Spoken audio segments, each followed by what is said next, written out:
Can we help other people? Yes, you can. You can help other people. But helping other people doesn't mean trying to help those who don't want help.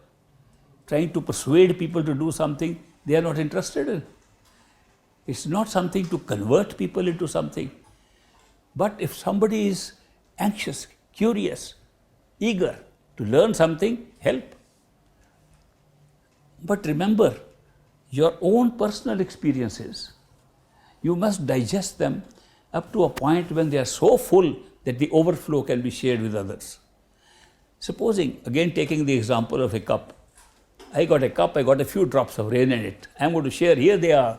Nobody's getting too much out of a few drops of cup and we lose all we have.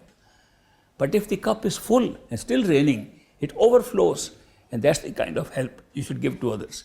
When your cup is full and you can share freely others and your cup remains full, that's the kind of thing that you should do.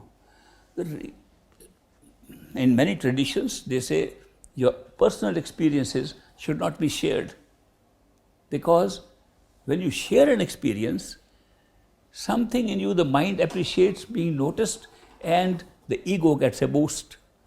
Sharing can make the ego grow. Instead of becoming humble, it becomes more haughty, and that's an obstruction on getting results on the spiritual path. That is why when you have little experience, hold it to yourself and build more on it. When you have enough experience, you'll be able to share whatever you like, and it'll be good. Of course, while you are on this path yourself, people will come across in your life who are interested in this. And if they ask you questions, give them an answer up to the question they have asked, not more. Don't try to persuade people, because this path is not meant to be spread out like a campaign or a religion. It is a path meant for seekers. Those who seek will automatically find answers to their questions by meeting people by coincidence, eventually even meeting a perfect living master by coincidence. You can't say, I want to find a master and I go around and find. You can go around all the world to find a perfect living master. You'll get more and more confused. There are so many masters. There are more masters. According to my master, he used to say there are more masters than disciples today. So it's very hard to know who is real, who is not, who is just a money-making machine, who is doing this, we have no idea, because a perfect living master is so ordinary, so much like us, because he doesn't have to say anything or show anything. He has to prove that he's there only by the seeking we have and his response to that seeking inside us. That's the only thing. If he cannot pull us with his love, pure love, unconditional love, not a master for us. You could be master for somebody else.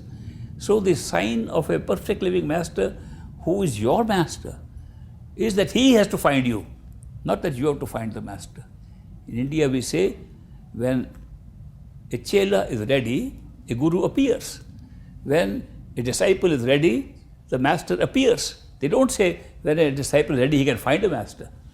Because the master, perfect living master, are the most common looking people. Sometimes they are more ordinary than ordinary people. They don't have to put up any show, because their job is not at this physical, mental level at all. Their job is at the spiritual level. They know exactly which souls are on their list who have to go back home. And they appear in their lives of those souls and they take them back home. So that is why it's always wise to seek inside, and then when the unconditional love of a person and his unconditional and his message says, that's what I was thinking all my life. That's what I was looking for. When that happens, that's the master. Otherwise, it's not something. You can also help people by giving their questions. If they're ready, they'll ask you more questions. If they're ready, they'll try to find more. Let the readiness of a disciple determine what to do next. Not that you say, I want to help everybody, I am very keen, therefore I am going about telling people. Not necessary on this path. On some other thing that you want to spread a message of a campaign or something, you can do it. But on true spiritual path, to go beyond the mind to a true home, not necessary.